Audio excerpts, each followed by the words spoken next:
Channel kami on, Pak. Assalamualaikum warahmatullahi wabarakatuh. Alhamdulillahirabbil alamin wassalatu wassalamu ala asyrofil anbiya'i wal mursalin sayyidina wa maulana Muhammadin wa ala alihi washabihi ajmain wa ba'du. Puji syukur kehadirat Allah Subhanahu wa taala. Ya. Yang mana kita di sini ada teman-teman dari media, ya. Terima kasih atas kedatangannya. Ini di samping saya ini ada Ibu Rita. Ya, Ibu Rita ini adalah istri dari Bapak Zainal Abidin, ya, SA, yang baru-baru ini dipiralkan, ya, disangkakan dengan tuduhan pasal 266 ayat 1, yaitu memberikan keterangan palsu, ya, ke dalam akte otentik. Kemudian juga ada tuduhan 378, ya, penipuan, yang pelapornya adalah saudari SR, ya. Jadi pada hari ini kami ada tim penasihat hukum daripada IPDA SA. Ini ada 8 orang. Saya perkenalkan, saya Mahmud SMA, didampingi oleh tim saya di sebelah saya ini Pak Ilham SMH, kemudian ada Pak Abu Bakar, ya, dari Palu, ada Pak Mukhtar dan Pak Charles. Jadi ada 3 kota, ya, untuk khusus mendampingi Bapak IPDA SA ini, ya, dalam rangka membela kepentingannya. Yang mana untuk hari ini kita fokuskan untuk mengklarifikasi berita-berita yang sudah viral di beberapa media. Itu ada, saya hitung, lebih dari 10 media yang memberitakan tentang adanya pelimpahan, ya, P21 Pak IPDA SA ini ke polisian dengan sangkaan tadi 266 ayat 2 dan 378. Ini perlu kami klarifikasikan, ya, yang mana dikatakan bahwasanya saudara SR ini baru tahu, katanya, baru tahu informasinya bahwasanya Pak IPDA SA ini telah menikah secara sah, ada istri sahnya pada saat pelantikan sebagai perwira IPDA pada bulan Oktober 2022. Perlu kami sampaikan bahwasanya hal tersebut adalah tidak benar, ya. Artinya keterangan ini yang mungkin dimulai, ya, kronologisnya dalam membuat berita acara ketika membuat laporan di kepolisian Polres Bode, ada hal-hal yang mengkritik, ya, yang perlu kami klarifikasikan bahwasanya sebetulnya, ya, saudara SR ini sudah mengetahui posisinya bahwasanya IPDA SA ini memang sudah berkeluarga, punya istri yang sah, itu sebelum mereka melangsungkan perkawinan secara siri. Jadi mereka melakukan perkawinan secara siri itu pada bulan September tahun 2016. Sebelumnya itu sudah tahu bahwasanya Pak SA ini sudah punya istri dan sudah sempat berkomunikasi. Nanti bisa langsung Bapak wawancarakan langsung kepada Ibu Rita apa isi pembicaraannya, dan kemudian juga informasi-informasi tentang itu, ya, sudah pernah juga disampaikan oleh imam yang akan menikahkan secara siri, ya. Kalau secara agama itu kan perlu adanya semacam, kalau di sana namanya tuan kadi atau apa namanya itu istilahnya, ya. Nah, ini juga sempat disampaikan bahwasanya pernikahan ini hanya bisa dilangsungkan secara siri karena Pak SA ini memang masih mempunyai istri yang sah. Itu intinya.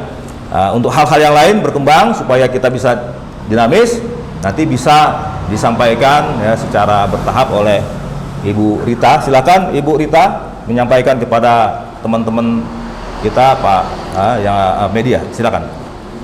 Terima kasih. Assalamualaikum warahmatullahi wabarakatuh. Assalamualaikum. Yang saya hormati Bapak Penasihat Hukum dan yang saya hormati teman-teman media yang sempat hadir di tempat ini. Tentang apa laporannya saudara SR itu tidak benar. Karena sebelum terjadi pernikahan itu di tanggal 16 bulan 16 2016 itu saya sempat menelepon dia di bulan Agustus 2016. Karena saya mendapat WA sama telepon-teleponnya. Saya sempat bilang, saya istrinya, jangan bawa WA seperti begitu, saya tidak suka. Nah, dia bilang enggak, saya cuma teman. Tiba-tiba di 2016 juga di bulan Desember dia sempat datang ke Luk, tapi cuma menginap di penginapan. Bapak sempat bilang ke saya, maksudnya bilang, saya dapat nomor teleponnya WA itu dari Pak Sanana. Dia nelpon ke Pak Sanana, kenapa tidak sempat datang ke pernikahan? Saya tanya, nggak kawin? Katanya enggak. Nah, saya bilang, oh tidak, cuma kalau begitu. Dia bilang, setelah itu, tapi saya lihat ini perempuan ini kan nelpon terus, menelpon terus. Saya tanya, nggak kawin? Dia bilang, saya sudah kawin siri. Dan siapa? Dia memang itu perempuan, tapi dia bilang itu cuma keluarga. Jadi saya bilang begini, kan saya suka tahu sama dia, saya belum cerai sama kamu, kenapa dia mau kawin? Jadi bapak bilang, sempat telepon, saya bilang, saya sempat telepon di bulan Agustus, kenapa nggak mau kawin? Dia heran, akhirnya bapak tanya sama dia, Pak Enel tanya sama dia, katanya iya. Nah, dia bilang iya, saya sempat, dia bilang iya, dia bilang ibu ada telepon, dia bilang, tapi karena sudah terlanjur, bapak bilang ambillah baik, karena ini kan hubungan keluarga antara ibu SR itu dan bapak kan masih ada hubungan keluarga, makanya saya diam. Terus kalau masalah itu katanya dia tidak pernah tahu, itu tidak benar. Dia tahu. Kedua, kalau dia bilang itu maksudnya itu surat-suratan dari itu N1 sampai itu apa surat itu surat nikah apa fotokopi. Kronologisnya seperti begini, waktu Pak datang membuat itu surat di domisili di KUA, di kelurahan, tapi ndak ada Pak Lurah, cuma ada pegawainya. Jadi yang masuk Ibu SR bapak di tempat parkir. Itu tanggal 8 bulan September 2016. Ibu SR itu datang membawa map, katanya ndak tahu isinya itu apa. Terus mereka ke KUA, dorong mereka balik ke KUA, sampai di KUA dikasih lihat itu. Terus dari KUA bilang, kita tidak bisa proses ini karena pendukungnya nggak ada dan ini cuma fotokopi, ini ndak asli. Dia bilang kalau supaya ndak maksudnya bikin dosa, silakan kamu nikah siri, tapi saya ndak mau. Dia bilang ini ndak bisa diproses kan. Dia bilang kan ditahu aturan kalau kawin sama anggota kan ada izin komando, ada pendukungnya ya. Makanya sempat keluar di luar, bapak dia tanya, dia bilang memang belum cerai? Bapak bilang iya, sama yang belum cerai sama istri secara resmi. Katanya enggak apa-apa, biarlah bikin cuma surat apa, yang penting ada itu maksudnya pegangannya dia. Makanya keluarlah itu surat pernyataan itu yang dibuat sama istri sama bapak dan ada saksi. Nah tiba-tiba nanti sudah dia maksudnya dia sudah buat di online itu sudah muncullah N1, 2, 3, 4 yang membingungkan saya. Itu N14 itu kan foto KTP-nya bapak kan di Luk. Kenapa itu N124 itu keluar di Bone? Itu di N14 itu keluar di Bone, di saat sebenarnya dia harus keluar di Luk, karena itu kan domisili KTP-nya bapak kan asli di Luk bukan di Bone. Saya tanya lagi, pendukungnya mana? Bapak bilang saya tidak pernah buat ini, saya tidak tahu itu apa ini N124, saya tidak tahu.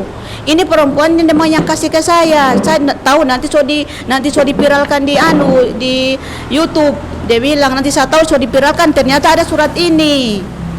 Saya tidak pernah kasih itu pendukung kan. Saya bilang kalau N1 itu kan kita kalau ke kelurahan itu Pak, kalau kita kan ada orang ngurus nikah kan, paling saya bilang mana itu pendukung dulu kan. Kalau bapak itu kalau ada KTP duda, kakak duda, ada akte kelahiran, ada ijazah, ada izin keluarin komando. Nah saya bilang sekarang ngana punya ndak ada, terus walinya ngana itu mana? walinya itu pendukung wali, ndak ada juga sama sekali. Bapaknya dia kan meninggal 2013 di Malaysia, tapi 2016 masih memberikan wali kawin. Ndak pendukungnya juga ndak ada. Makanya saya bilang, kan biasanya kita di kelurahan kalau mengeluarkan surat N1 dan N4 itu berdasarkan dulu verifikasi berkas, lengkap dulu berkas, baru kita bisa keluarkan N1 dan N4. Nah, Bapak bilang saya ndak pernah buat ini. Nah, lucunya lagi, domisili itu keluar di tanggal 8. Di 8-nya itu domisili isinya untuk pembuatan surat-surat nikah. Alamatnya itu ada di Bonet, di alamatnya rumahnya perempuan. Sama juga dengan N1 itu, alamatnya keluar di alamatnya perempuan di sini. Di saat dikatanya di surat domisili itu untuk pembuatan surat-suratan itu nikah. Kenapa dia keluar di tanggal 8, itu N1 dan N4 keluar di tanggal 2? Kalau begitu lahir dulu, ibarat lahir dulu anak baru ada bapaknya. Kalau dia berdasarkan, kalau itu KTP dia harus kembali ke Lupanggai. Dan harus ada aturan itu, harus dia ada pengantar lah, nikah pindah begitu, ada pengantar dari KUA, ada pengantar dari kelurahannya kita. Kalau yang menyatakan dia ini memang duda, itu sama sekali tidak ada. Berdasarkan cuma domisili. Nah, domisili itu alamatnya di perempuan. N1 juga di perempuan. Nah, kalau dia bilang penipuan di uang, itu 50 juta yang dia bilang itu memang karena dia tahu bapak ada istri, dia usahakan pindah ke Bone. Dia kasihkan uang pertama 25 juta, sisa itu 15 atau 35 juta, jumlahnya 55 juta. Karena pindah itu tidak segampang pindah kabupaten dengan satu provinsi, kan provinsi ke provinsi kan susah, lama prosesnya. Dia minta uang, bapak kembalikanlah 15 juta, masih ada 35 juta. Tapi gajinya bapak, dari rekening gajinya bapak masuklah perempuan, dikirim. Kalau tidak dikirim dia marah. Itu ada 105 juta, belum ada dari catatan dari Bank Mandiri yang kita belum print koran. Kita kan berdasarkan print koran gaji yang masuk ke dia. Sama Ibu SR. Selama dari 2007 sampai 2021, nanti itu berhenti karena bapak pi ambil sekolah itu perwira di Sukabumi. Nah, kenapa selama ini dia tidak pernah melapor? Nanti selesai perwira baru dia melapor, seolah-olah katanya nanti dia tahu setelah pelantikan. Padahal itu sebelum pelantikan itu kan dia ada kirimkan uang saya 150 juta agar saya menceraikan suami saya di tahun 2021. Dia kirimkan saya uang 150 juta agar saya cerai suami saya. Dia serahkan, dia kirimkan ke rekening cerai suami saya, kasih 150. Tapi dengan catatan jangka 3 hari itu surat cerai keluar. Saya kan pegawai, tidak mungkin secepat itu, kan kita butuh lama. Makanya waktu itu saya tidak pernah tahu kalau dia kirimkan bapak itu uang 150 juta untuk bayar ke saya. Nanti so lama bapak ini kan kayak bingung kenapa, dia bilang, dia so bilang ada uang dikirim 150, siapa kirim, dia bilang itu SR, untuk apa? Supaya ngagak buat cerai saya. Sekarang berapa? 150 juta. Sekarang sini telepon, saya ambillah telepon, saya telepon perempuan, saya bilang nggak mau bayar saya 150 juta untuk mau cerai suami saya tidak jual suami saya. Saya bilang saya tidak jual suami saya, ambil tuh ngapain uang. Makanya saya waktu itu jam 1:30 istirahat kantor, saya sama bapak tarik itu uang, kita kirim di bank cabang Lumbaga 1:30, kirim ke rekening SR, kembalikan itu uang. Jadi tidak ada bilang penipuan uang di situ, tidak ada sama sekali. Malahan kalau mau dilihat total, kita yang rugi di situ. Sebenarnya dia kan istri-istri tidak menuntut itu untuk dibiayai, itu haknya saya. Dan kalau bilang itu di surat nikah dipalsukan, itu kan nama saya, bukan namanya dia. Di mana dirugikan. Dan kedua, sebelum juga terjadi pernikahan, kan itu waktu duduk kan ada saksi juga. Itu Pak Imam bilang, maaf kalian ini cuma nikah siri karena bapak belum bisa keluar surat nikah karena bapak ini masih ada istrinya. Nah, kenapa kamu laksanakan itu perkawinan? Kenapa kamu tidak bilang sama itu urus dulu itu surat cerai baru kawin? Kenapa nggak ada yang bilang tidak apa-apa? Malahan dia kasihkan bapak uang 10 juta untuk lamar dia. Bapak tidak punya uang, dia yang kasih uang 10 juta. Dia suruh antar sama omnya bapaknya, sama suami DPO SAPO itu, omnya suami saya mertua, minta tolong cari akan supaya, maksudnya dia nggak malu begitu. Jangan Pak, yang tersini itu uang. Jadi pergilah 2 motor, bapak 1 motor sama omnya dan 1 motor. Jadi cuma 2 motor yang pergi balamar dengan uang 10 juta yang dia kasihkan. Jadi tidak ada, Anda tidak bilang itu, bilang dia tidak tahu, itu dia tahu. Dan kalau mau bilang itu pemalsuan, itu surat nikah, itu kan ibarat bapak, dia kan tidak gunakan itu surat, cuma dia bikin tapi tidak digunakan kemana-mana. Tidak keluar itu surat nikah asli, tidak ada sama sekali. Cuma fotokopi, tapi sebelum terjadi pernikahan itu saudara S tahu kalau itu surat palsu. Tapi malahan dia tutupin, tidak bilang tak usah, tidak apa-apa, bikin surat lah pernyataan itu, katanya pernyataan karena waktu gelar perkara ada kita dari Bingkum Polda, pertanyakan, emang yang belum tahu? Dia bilang, iya kan selama ini istrinya tidak pernah ribut dengan saya.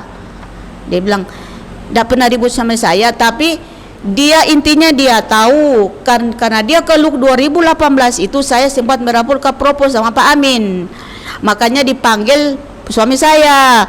Bagaimana ini ada istri mau melapor, jadi dia bujuklah saya di kantor, jangan melapor, malu saya. Dia bilang bahwa ini perempuan kan keluarga. Dia pergi sama itu perempuan SR, katanya kita siap-siap, karena dia bilang sampai istri melapor, kita melapor. Ketakutanlah ini saudara SR, dia mau buatlah surat pernyataan bahwa sebenarnya dia tidak punya hubungan apa-apa sama Pak, supaya dia bilang saya tidak mau masuk di dalam dan sama-sama dengan kamu di penjara. Bapak cerita saya, dia bilang kasihan, dia bilang kita itu memalukan keluarga. Saya legowo lah Pak, saya tidak pernah lagi menusuk apa-apa. Tiba-tiba 2022 dia kasih heboh itu, katanya pencuri, inilah sambo, inilah penipu. Dia pasang semua, dia bilang ini penipu pencuri dengan itu dengan uang, dengan itu surat-suratan. Nah saya yang seperti kan itu surat itu dari N124 itu bukan bapak yang bini, itu pasti saudara SR, karena semua berkas dari dia, bukan dari sama bapak. Tidak ada bapak pegang berkas, yang pegang berkas itu perempuan. Itu tulisan tangan siapa yang kita mau cari, siapa tulisan tangan situ. Kalaupun dia cuma nikah siri, tidak perlu dia bikin pernyataan apa-apa lagi itu, kan dia ada bikin pernyataan itu sana saksi bertanda tangan. Ditanya sama dia, untuk apa ini mau ditandatangan? Katanya karena dia belum cerai sama istrinya, supaya saya kalau istrinya datang saya ada pegangan bahwa saya ini istri sudah nikah. Itu kalau mau bilang penipuan, tidak ada penipuan di sini, karena untuk kalau total uang kita bapak punya uang lebih banyak ke dia. Dan itu untuk dia kirim, itu bukan untuk bapak minta, dia suruh urus pindah ke Bone.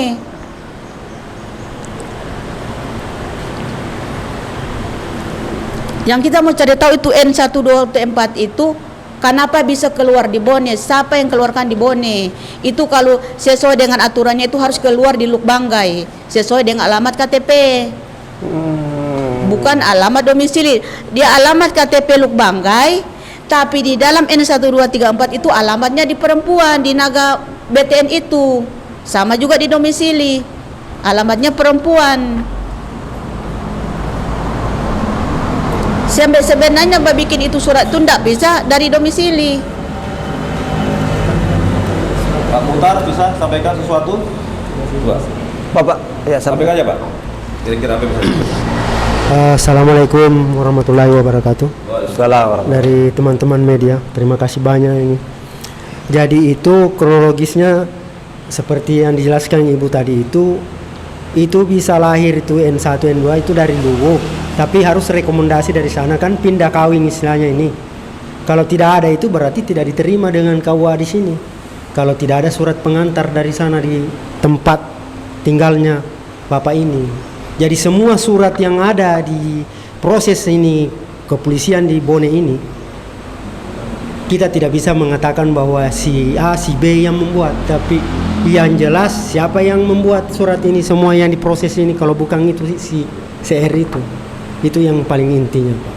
Dan surat palsu itu bukan buku nikah, akte cerai atas nama Ibu Rita ini, akte cerai. Dan itu sama sekali tidak digunakan untuk pernikahan itu. karena lampirannya KUA itu minta surat akte cerai asli dari bapak ini, terus dari istrinya Ibu Rita, kan Ibu Rita. Jadi minimal ada surat akte cerai itu tidak terpenuhi. Nah, jelas tadi bahwa imam itu yang menikahkan, sudah dia bilang daripada kau berdosa lebih baik nikah, tetapi tidak ada buku nikah. Nah, itu karena ini bapak ini orangnya sangat sabar sekali untuk menghadapi ini SR ini, diserahkanlah semua gaji-gaji itu selama kurang lebih hampir 4 tahun, 4-5 tahun itu Pak, setelah menikah itu. Dan dia bolak-balik lu bone, istri yang sah tidak pernah keberatan terhadap suaminya ini. Nanti setelah pelantikan itu Pak Ji, itu yang seharusnya dia yang hadir, tetapi kan di kepolisian beda. Yang diundang itu yang tertera dalam buku nikah untuk mendampingi Ibu yang tadi itu yang resmi. Dia pengen jadi Ibu yang tadi. Jadi itu teman-teman media. Maunya dia dampingi, cuma kan kita waktu pelantikan itu kan bawa lambangnya Ditambahkan. Iya. Waktu itu maunya ada permintaannya dia waktu itu sama mama, sampai mama mantu. Dia bilang kasih tahu sama Rita kalau pelantikan jangan bawa foto-foto. Dia bilang jangan bawa foto-foto.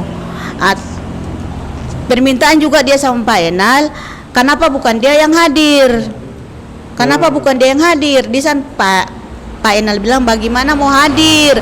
Dimasuk di dalam ruangan pelantikan itu, kita itu di Sukabumi bawa KTA dan pakai baju anggota Bayangkari, bawa kita PKTA, bawa foto suami istri yang kita gantung, baru kita dicap baru bisa masuk. Bagaimana dia mau masuk, mau pakai Bayangkari, di mana KTA-nya? Maka Mbak bilang nggak bisa hadir. Setelah Bapak pelantikan cuma 10 menit lah, 10 menit sementara kita berdiri sudah viral lah, dia suka saya masuk, inilah Sambo, inilah penipu, inilah pencuri. Dia ada yang baju perwiranya, tapi bapak masih dia baik. Saya bilang saya di Jakarta dulu, ngana pulang amankan dia. Nah bapak pulang lah, masih tinggal satu rumah, seminggu bikin doa di rumahnya mereka, 1 minggu tinggal. Habis itu bapak pulang ke Luhuk. Maksudnya kan bapak mau tugas lagi di Palu, waktu penempatan di Palu. Bukan lagi di Luhuk karena perwira waktu ditarik ke Palu. Maunya dia jangan pulang ke Luhuk. Pak bilang saat tidak bisa, saya mau ambil pakaian. Saya mau ambil pakaian, mau pulang, mau tugas di Palu. Itulah tiba-tiba dia melapor. Maunya dia saya harus mundur cerai. Saya tidak mau cerai. Saya bilang sudah 6 tahun saya lihat gogoan, saya tidak pernah ganggu ngana sampai sekarang. Yang ganggu ini ngana siapa? Sebenarnya saya yang dirugikan. Sebenarnya saya yang harus melapor ngana, bukan ngana lapor kita. Malahan dia mau lapor di pasal pembiaran. Waktu itu dia minta saya mundur, dia mundur bapak, dia bilang supaya jatuh di tengah. Saya bilang saya tidak mau, kalau nggak urus silakan nggak mundur. Saya tidak mau cerai sampai suami. Tidak berhasil dia di situ, dia bilang kasih sampai sama saya Rita, dia sama bapak, saya mau lapor dia di pasal pembiaran. Jadi saya teleponlah dia, saya ambil bapak nomor karena HP-nya saya kan dia blokir. Saya ambil teleponnya dia, saya bilang nggak mau pasal pembiaran apa sama saya, emangnya sampai suami sapi kon saya tidak kandang, masuk sama ngapi halaman, makan ngapi halaman, so itu ngapi halaman ngana kandang supaya sapi tidak masuk. Tapi kan ngana halau sendiri tuh sapi makan ngapi tanaman, salah di mana DP tuan? Nah saya marah dia, salah maunya ngana ini apa? Ngana sudah ambil gaji kesana kemari, bapak macam budaknya ngana. Kalau ngana bilang datang, walaupun sakit datang, ngana harus datang. Baru sekarang nggak maunya saya harus bacere, saya bilang saya tidak mau bacere. Makanya dia ambil lagi jalan tengah, dia kasihlah 150 juta untuk saya gugat cerai. Jadi kalau mau bilang penipuan uang yang seberapa banyak, tidak ada uang di situ bapak ambil biar 5 perak, tidak ada. Kalau hitung kasih klop, tidak ada, malahan kita yang lebih ke dia. Kan juga surat nikah tidak digunakan. Kalaupun surat nikah yang akta cerai itu kan namanya saya, yang sebenarnya keberatan saya, bukan dia yang keberatan. Kenapa dia keberatan dengan itu surat itu akta cerai? Ya, betul. Ya, Dan kita geser dulu sebentar. Silakan untuk memberikan statement ini terhadap perkara ini. Ya. Selaku tim daripada kuasa hukum SA. Baik, terima kasih. Setelah tadi mendengar dari penjelasan Ibu Rita secara gamblang menjelaskan tentang asal mula atau permasalahan ini timbul, itu sudah sangat jelas. Jadi saya mengutip ini untuk poin penting dari klarifikasi ini. Kita tim penasihat hukum tersangka SA ini, kita akan klarifikasi bahwa apa yang diberitakan dan apa yang menjadi proses hukum sekarang, itulah yang akan kami perjuangkan untuk saudara SA ini. Karena kami anggap bahwa ini semacam kriminalisasi terhadap SA. Jelas-jelas dari rangkaian rangkaian dari peristiwa yang sudah dijelaskan tadi, SA ini sebenarnya korban. SR inilah sebagai pelaku. Tapi di samping dari proses yang berjalan ini tetap kita akan hadapi. Semoga dalam proses persidangan nantinya kita bisa membuktikan bahwa SA ini tidak bersalah. Dan di luar dari itu, kami tim penasihat hukum akan berembuk kembali, akan melakukan laporan balik juga terhadap dugaan penipuan, dugaan pemalsuan dokumen juga yang dilakukan SR ini. Dan itu akan kami lakukan tapi untuk sekarang ini masih fokus dulu dengan proses hukum yang ada. Kita akan upayakan semaksimal mungkin untuk apa yang kita bisa usahakan terhadap saudara SA ini. Mungkin seperti itu gambarannya. Apa yang sudah disampaikan sudah cukup jelas untuk mengklarifikasi segala berita seakan-akan SA ini adalah penipu, seakan-akan SA ini adalah pelaku tindak pidana. Ayo kita sama-sama menghargai proses hukum. Di negara kita dikenal dengan presumption of innocence. Seorang masih dianggap tidak bersalah sebelum ada putusan pengadilan. Mari kita sama-sama menghargai itu. Dan sekaligus kenapa klarifikasi ini kami lakukan, karena pemberitaan yang selama ini beredar tanpa ada hak jawab atau tanpa ada hak klarifikasi bagi pihak SA sendiri maupun Ibu Rita sendiri. Itulah kenapa kami tim penasihat hukum bersama dengan Ibu Rita mengambil sikap untuk memberi klarifikasi secara umum dengan konversi pers ini supaya masalahnya clear. Jangan mendengar sepihak saja tanpa mendengar apa permasalahan yang sebenarnya yang terjadi. Seperti tadi dugaan penipuan, katanya ditipu, ternyata ada istrinya. Padahal sebenarnya SR ini sudah tahu. Dari awal itu sudah tahu bahwa SA ini sudah punya istri, malah membujuk atau merayu istri sahnya SA untuk menceraikan suaminya. Itu sudah diklarifikasi tadi. Semoga klarifikasi ini semua publik bisa terbuka dengan keadaan yang sebenarnya, artinya seimbang. Dan kita perlu juga tegaskan, kami akan ambil yang akan kami sama-sama diskusikan dengan tim penasihat hukum dari SA ini. Mungkin seperti itu, Pak. Baik, terima kasih. Demikian ya press release kita dari pihak Ibu SR, ada Ibu Rita dengan tim penasihat hukum. Kemungkinan mungkin ada dari teman-teman media yang akan menyampaikan pertanyaan untuk menggali lagi lebih dalam. Silakan Pak.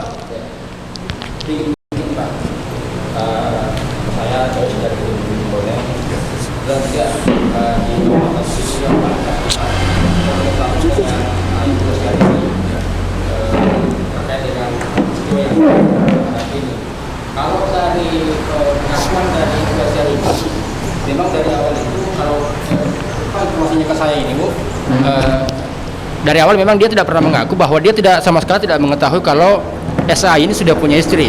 Dia memang mengakui bahwa SA ini pernah punya istri, pernah. Nah, karena kemudian kenapa dia mau menerima lamaran dari SA ini, karena dia diperlihatkan oleh itu akte cerai itu katanya. Nah, sehingga karena beliau ini sudah kenal dengan SA, karena katanya mereka ini satu sekolah dulu, senior dulu di sekolah. Kemudian dia juga sudah kenal dengan orang tuanya si SA ini, sehingga karena ditambah dengan diyakinkan dengan adanya akte cerai itu, sehingga si R ini menerima lamaran si SA ini, seperti itu. Nah, terus kemudian kalau terkait dengan persoalan banyaknya uang yang katanya dikirimkan ke SA, dia memang sempat mengakui bahwa ada beberapa jumlah uang, dan dia tidak sebutkan nominalnya berapa, cuman memang ada beberapa yang dikirimkan ke SA ini untuk katanya digunakan untuk keperluan untuk sekolah mungkin, seperti itu mungkin. Itu pengakuan dari SR, Bu. Terus kemudian kalau terkait mungkin memang selama ini kami di media mungkin menulis berita ini mungkin bisa dikatakan secara sepihak. Karena jujur kami katakan bahwa dari dulu memang kami ingin berusaha untuk mencari kontak ibu atau tim kuasa hukum mungkin, tapi kita belum ada akses untuk itu, Bu. Makanya begitu tadi saya dapat informasi terkait dengan adanya konferensi pers terkait ini, makanya saya langsung ini, karena memang kita memang harus perlu meluruskan, Bu, seperti itu, Bu. Satu mungkin pertanyaan, Bu. Kalau terkait tadi karena dari pengakuan si SR ini mengakui bahwa SA ini sudah pernah cerai, terus kemudian tadi Ibu mengatakan bahwa sebelum mereka menikah ini, Bu, memang kita pernah dibujuk, Bu, ya, sama si SR ini untuk melepaskan cerai dari SA ini, Bu.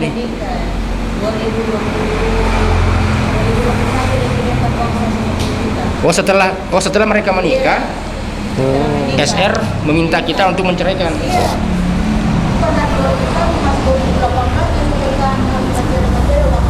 saya sudah masuk melapor di propos, lapor sama bapak itu dia suka takutan kan, karena kalau saya melapor dikasih kan dua-dua itu kena, makanya dia langsung terus tidak, itu dia sebutkan harus pacaran. Tapi sebelumnya kita pernah mengancam ini untuk melaporkan balik, sehingga dia minta bahwa tidak usah, atau bagaimana tadi seperti ini? Saya bilang sama bapak waktu saya ke propos, benar ke propos merupakan 2018, saya bilang saya lapor kamu, bapak ini dikasirin, maka dipanggil ke propos sama Pak Amin. Pak Amin bilang aku baik, dia bilang iya saya baik keluarga, bapak suami saya di kantor, jangan balik ini keluarga mau malu, dia bilang sana mau malu. Dia bilang kan dia tidak menuntut apapun, dia cuma minta biayai. Dia tidak minta untuk kalung komando. Pertanyaan yang terakhir mungkin, Bu. Terakhir ini mungkin saat SR menikah dengan SA ini, Bu, pada tahun 2016 lalu, Bu, apa Ibu tidak tahu sama sekali? Ini kan mestinya dia kan resepsi, Bu, bukan nikah hanya sebatas kita seperti ini, Bu. Dia kan resepsi juga. Tidak tahu, Bu. Tidak, katanya yang habis cuma nikah tidak banyak orang.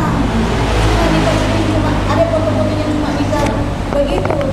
Tidak benar, tidak tahu, tidak sama sekali tidak tahu. Nanti itu sedangkan saya tahu itu dia sudah nikah itu yang aslinya itu 2017 dia kirimkan saya di WA itu surat nikah. Katanya begini, dia bilang saya dilamar di 10 mobil. Saya dibikin pesta besar-besaran, saya disukanya keluarga. Bilang, jadi saya jawab, sekalipun yang disukanya keluarga, sekalipun ada di lamar yang mewah, kan saya bilang saya istrinya pun cerai. Kalau kamu kami silakan, orang tuanya suka saya atau tidak silakan. Saya bilang saya tidak peduli, yang saya tahu saya masih istrinya enak, saya punya lumayannya. Itu yang dia tekan terus, dia bilang tapi saya kan disuka keluarga, sama silakan. Kalau mana suka keluarga suka. Cukup mungkin dulu. Ada lagi Pak? Silakan Pak.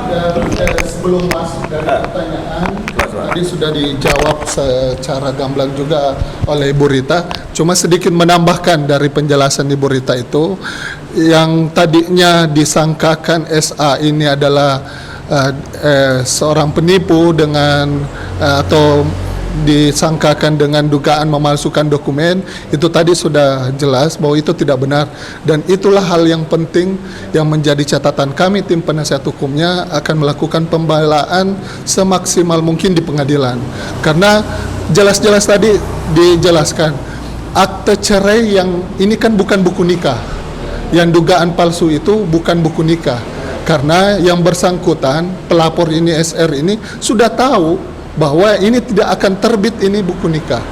Yang dipalsukan ini dugaannya akte cerai. Akte cerai tadi juga ibu yang notabene mungkin tidak paham sama hukum, tapi secara logika dia paham bahwa yang harus melaporkan sebenarnya kalau akte cerai palsu itu adalah Ibu Rita, bukan sebaliknya SR.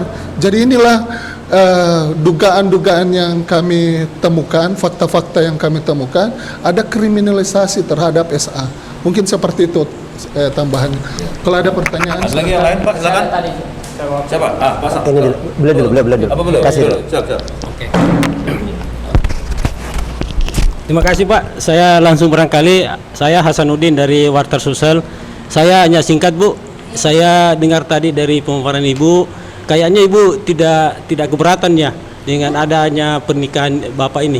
Sampai sekarang Mbak tidak pernah keberatan. Gaji dia ambil saya tidak pernah larang. Bapak kesana kemari macam gasing, orang bilang saya tidak keberatan. Sampai sekarang tidak pernah sampai lapor. Nanti ini saya muncul klarifikasi karena dia bilang Bapak pencuri, penipu. Itu saya marah, katanya ini sabola, inilah itu saya suami. Terlalu sekali. Berarti istilahnya Bu, Ibu tidak keberatan Somita nikah lagi? Tidak keberatan. Kalau keberatan ketika itu, sampaikan khawatirnya daripada karir Pak ini ini berpengaruh, yaitu lawan. Iya, karena maksudnya kalau saya bukan tidak keberatan, tapi mengambil aksi diam. karena ingat Bapak berkarir. Waktu itu kan baru saya bilang bukan berbeda. Jadi saya diam. Walaupun maksudnya dari kemarin saya mungkin saya sudah lapor kemarin. Oke, saya tangkap. Kasih. dan sedikit tambahan itu, seperti tadi yang dijelaskan, sebenarnya bukan tidak keberatan, tapi Ibu ini bersabar. Nah itu lebih tepat. Lebih bersabar, karena bayangkan seorang istri sah yang 4 tahun tidak terima gaji suaminya, itulah bentuk kesabarannya Ibu. Itu juga tujuannya supaya Bapak ini tidak kena disiplin atau apa, makanya dia bersabar dan mengambil alih diam. Tapi dengan kesabaran itu SR memanfaatkan, membujuk, tidak berhenti membujuk untuk jadi istri sahnya si SR ini yang tidak mungkin dia lakukan. Ibu saking cintanya sama SA sampai sekarang pun masih bertahan dan masih berusaha memperjuangkan bahwa suaminya tidak bersalah, dan itu kami tegaskan, kami akan perjuangkan SA di persidangan nantinya. Ya. Ada lagi yang lain? Silakan. Ya, pasang. Terima kasih. Saya dari Media KPK TVCor. Saya mau klarifikasi dengan nama siapa Pak yang dari Palu? Pak Mutar.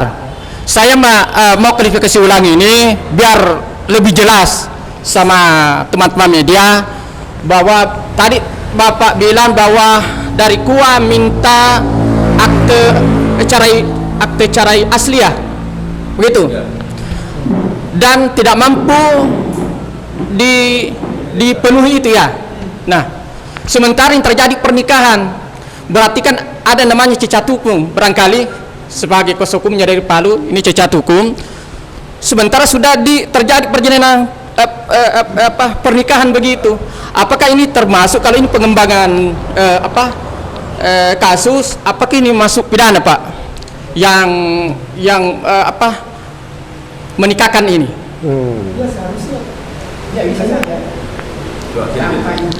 Bapak, satu-satu. Biar terekam. Kalau terima kasih teman-teman wartawan. Jadi Kalau itu tentang pertanyakan bahwa ya jelaslah ada indikasi pidananya. Karena orang menikah yang apakah ada istrinya atau suaminya harus ada izin terlebih dahulu dari kedua belah pihak. Kalau tidak ada itu pelanggaran, dilarang.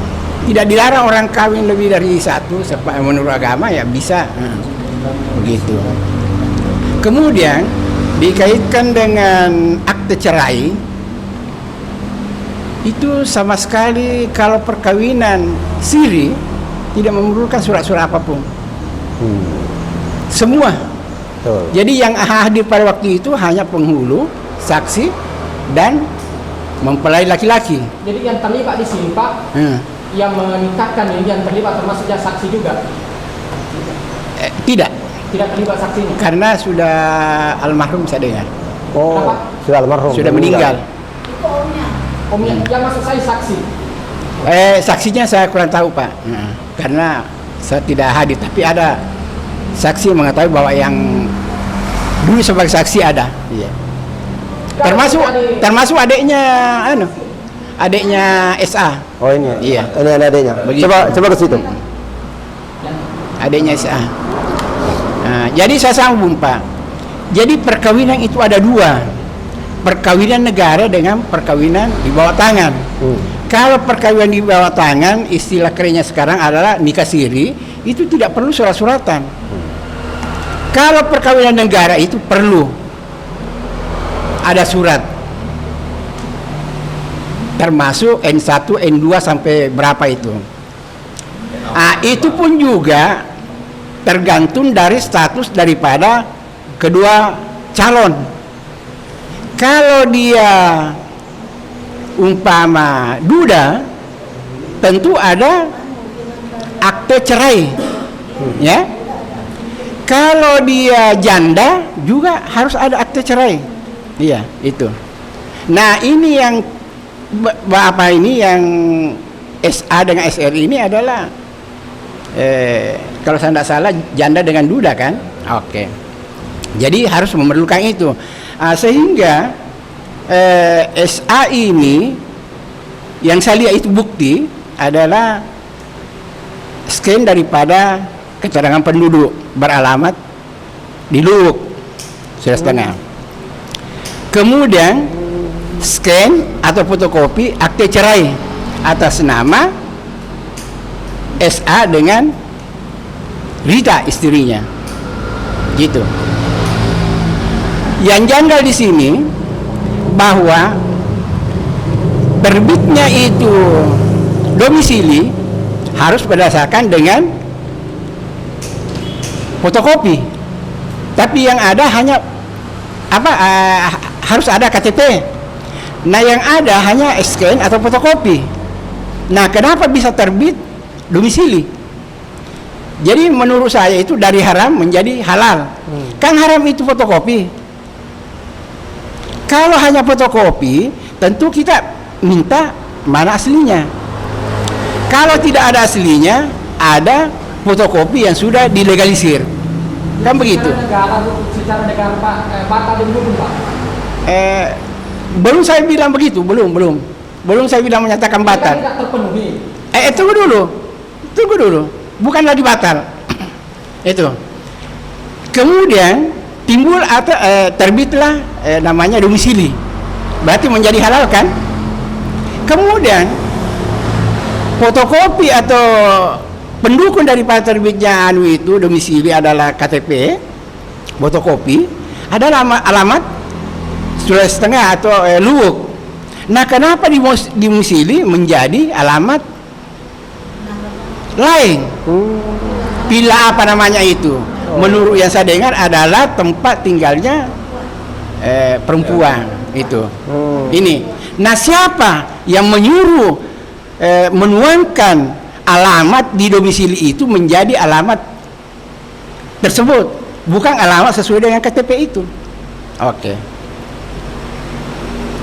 Kemudian karena sudah halal ini domisili, karena sudah resmi kan, cap basah, tanda tangan basah, keluarlah N1, N2, N3 dan seterusnya.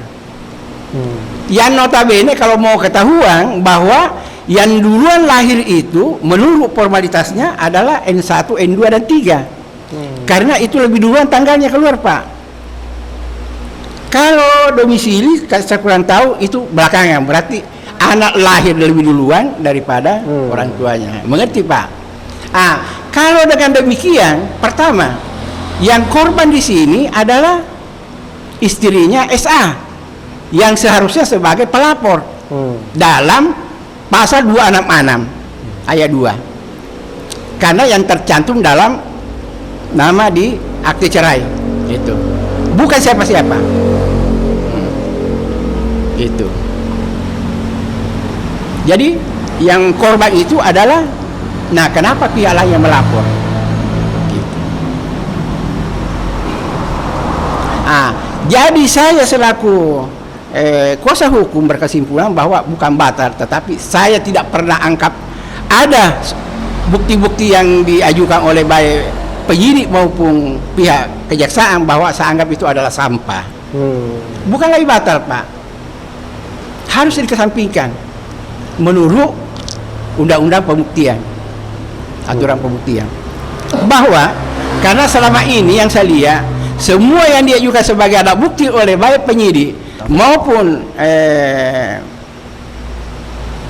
jaksa itu semuanya fotokopi, scan. Belum ada aslinya kecuali yang tadi domisili itu. Domisili. Yang diduga palsu itu adalah diduga palsu atau dipalsukan adalah fotokopi semua tanpa ada didampingi pendukung asli. Nah, bagaimana kita membuktikan sesuatu manakala tidak ada buktinya? Nah, saya bukan singgung institusi penyidik maupun kejaksaan, tetapi ini pribadi saya mengatakan bahwa manakala kita secara penyidik profesional, penuntut umum secara profesional melaksanakan tugas, itu harus menyelusuri daripada apa yang diduga palsu itu harus ditemukan dulu. Nah, sampai sekarang tidak. Nah, itu. Jadi begitu, Pak. Jadi kalau saya itu bukan batal tapi dikesampingkan, sangat sampah. Ya mudah-mudahan lah, karena kesemuanya yang begini adalah di pengadilan tempatnya untuk membuktikan, bukan di sini, di pengadilan. Insya Allah kami perjuangkan, mudah-mudahan apa yang kita supaya tercapai itu, Pak. Cukup.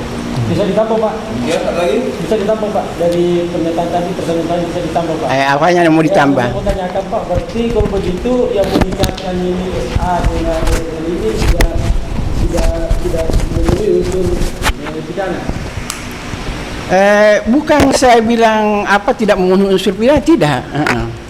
Cuma saya menggambarkan bahwa manakala ada seseorang mau dinikahkan, seorang laki-laki yang masih terikat dengan perkawinan yang terdahulu, dia mau menikah lebih dari itu lagi harus ada izin dari istri-istrinya. Apa ini, Pak? Gimana? Gini, biar kita tambahkan seperti ini. Tadi kan yang menjadi pertanyaannya, apakah yang menikahkan SA sama SR ini bisa kena pidana atau tidak? Itu mungkin jawabannya mungkin seperti ini. Bisa jadi bisa dilaporkan pidana, tapi kedudukan hukumnya yang menjadi pelapor adalah Ibu Rita sebenarnya, karena dia yang dirugikan atas pernikahan itu. Kalau kita tadi menyimak dari penjelasan kuasa hukum SA dari Palu ini, sebenarnya sudah secara jelas menguraikan. Cuma saya sekedar menambahkan, pasal yang didakwakan oleh SA ini adalah pasal 266. Kalau dikaji secara unsur-unsur tindak pidana, itu memberikan keterangan palsu untuk dalam satu akte. Itu bahasanya. Kuasa hukum melihat ini tidak ada surat palsu yang muncul sampai dengan sekarang. Makanya dianggap polisi ini memang kita menduga polisi dalam hal melakukan penyelidikan tidak secara profesional.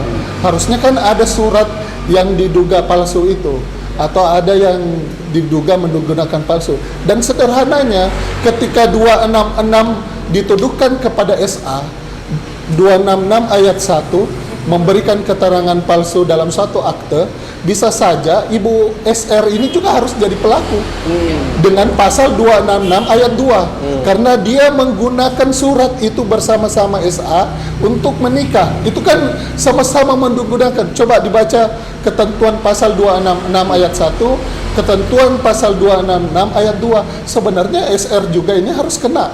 Kalau terbukti SA terbukti dengan pasal 266 itu, maka secara otomatis harus juga terbukti siapa yang menggunakan surat palsu itu, termasuklah SR yang menggunakan akte cerai itu, sehingga dia lakukan nikah siri dengan SA. Mungkin seperti itu, Pak. Ada belum? Saya menjelaskan lebih lagi bahwa perkara itu ada dua, nikah siri dengan negara. Nikah siri tidak memerlukan surat-surat, hanya penghulu saksi, ya.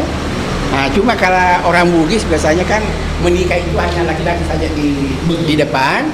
Kalau Jawa itu biasa berduaan kan. Nah, jadi yang karena Bugis mungkin hanya laki-laki di situ, tidak ada perempuan. Nah, itu nikah siri. Berarti nikah siri ini tidak ada kaitannya dengan 266, Pak. Tidak ada. Tidak ada. Kemudian meskipun ada lagi, tidak boleh bahwa dia menipu karena ada saya menikah karena ada akte cerai, tidak bisa. Tidak ada kaitannya dengan itu. 266 tidak ada kaitannya 378 itu penipuan. Berdiri sendiri, Pak. 266 pemalsuan. Pemalsuan itu ada dua, memalsukan dan dipalsukan. Nah, palsu itu seolah-olah itu asli, memang hanya tapi tidak perlu saya jelaskan itu. Nah, kalau yang itu ada dirubah, ditambah, itu pemalsuan. Tapi yang dipalsu itu aslinya di SIM SK atau apa, bukan fotokopi baru difotokopi. Tapi saya yakin, Pak, karena undang-undang pembuktian itu di muka persidangan itu harus ditunjukkan aslinya. Manakala tidak aslinya kan ada yang sudah legalisasi begitu. Jadi saya yakin bahwa itu ada sampah kalau memang tidak ada aslinya. Nah, sampai sekarang tidak bisa lagi karena sudah ada di kejaksaan. Begini secara profesional harus menelusuri dulu itu, baik KTP-nya Sena maupun akte cerai. Ya. Kemudian akte ini belum pernah akte cerai ini belum pernah digunakan. Belum pernah. Karena belum pernah digunakan berarti belum ada dirugikan. Belum mendatangkan kerugian, Pak. Memang kalau orang melihat selalu mengaitkan sama dengan pertanyaan rekan wartawan bahwa karena saya menikah karena ada akte cerai. Tidak, Pak. Perkawinannya itu harus kita. Perkawinan apa kamu? Di bawah tangan. Tidak perlu ada akte cerai. Kalau perkawinan negara, Bapak perlu pertanyaan, ada surat nikahnya. Itu sudah digunakan. Ini tidak ada. Bahkan KUA ini tidak bisa diproses. Kenapa? Karena tidak ada aslinya. Saya kira cukup, Pak. Sudah jelas. Jadi itu sampah. Jadi bukan dikata tapi sampah. Nah, cukup ya. Ada lagi? Saya ada, ini. Bapak. Ya, dari media Laskar Anti Korupsi, Ibu Rita. Ibu Rita ini kan dianggap orang cerdas di Republik ini karena juga seorang lurah ya. Ibu, kira-kira yang menginisiasi 150 juta berdua atau murni SR? Murni SR. Murni SR? Iya. Begini, Pak, kan dia nelpon terus cerai suami, dia cerai saya, jadi saya ambil sementara dia menelpon, saya ambillah ini telepon, saya bicara dia, saya bilang boleh kita bicara baik-baik, saya bilang sepertinya nggak mau sekali dengan sampai suami, mau sekali ngajari Ibu Bayangkari, saya bilang bagaimana kalau saya jual sapi suami sama kamu. Nah, saya bilang begitu, dia diam kan. Dia diam. Dia tidak pernah bilang Mas Sabar. Tiba-tiba mengkali 3 hari begitu, dia kirimlah uang ke bapak. Dia bilang bayar saya supaya dia bilang saya lepas. Maksud dia bilang saya. Setelah ditransferkan uangnya itu langsung rekening ibu atau rekening siapa? Bapak. Oh, rekening bapak? Bapak. Terus yang mengembalikan uang kembali ke SR siapa? Saya sama bapak karena sudah 3 Oh, hari. berdua? Baik, saya bapak baru bapak bilang. Dia bilang begini, Santi so kirim itu Escrow SR itu sudah kirim uang 150 juta. Saya bilang, uang apa? Dia bilang nggak mau jual saya sama dia. 150 juta. Selong sini itu telepon. Saya ambillah DP telepon. Saya bilang mau sekali ngana. Saya bilang saya ndak jual sampai suami. Saya bilang dengan ngana uang 150 juta. Saya bilang ambil ulang apa uang. Maka 1:30 istirahat kantor. Saya tarik dengan bapak itu uang. Kita kirimlah ke bank cabang BRI Lubanggai. 1:30 kita kirim ke rekeningnya Ibu SR itu 150 juta total. Kita kembalikan. Ya, Ibu Rita, biar ini publik bukan hanya Bone Sulawesi Selatan tapi seluruh Indonesia bahkan dunia. Ibu tadi agak ikhlas karena sayang jabatan suami atau sayang suami dengan anak atau karena apa, Bu? Ikhlas juga tidak juga, Pak. Maksudnya ada juga rasa sakit hati karena caranya itu perempuan. Selama ini kan saya tidak pernah ganggu dia. Kedua, saya ingat juga satu suami, karirnya suami. Kedua, malu, Pak, masalah rumah tangga dibuka begini-begini di media. Terus kenapa selama ini saya diam? Karena saya mengingat institusi yang harus saya lindungi. Kalau saya juga balas, semakinlah panas. Makanya saya diam. Pertanyaan terakhir, kalau nanti di pengadilan tidak terbukti, sebagaimana tadi kuasa hukum Ibu, apa Ibu mau melaporkan nanti Ibu SR? Saya lapor balik. Lapor balik atas nama baik suami saya. Baik, terima kasih. Ya, cukup demikian. Saya sudahi dengan wabillahi taufiq wal hidayah. Wassalamualaikum warahmatullahi wabarakatuh. Waalaikumsalam.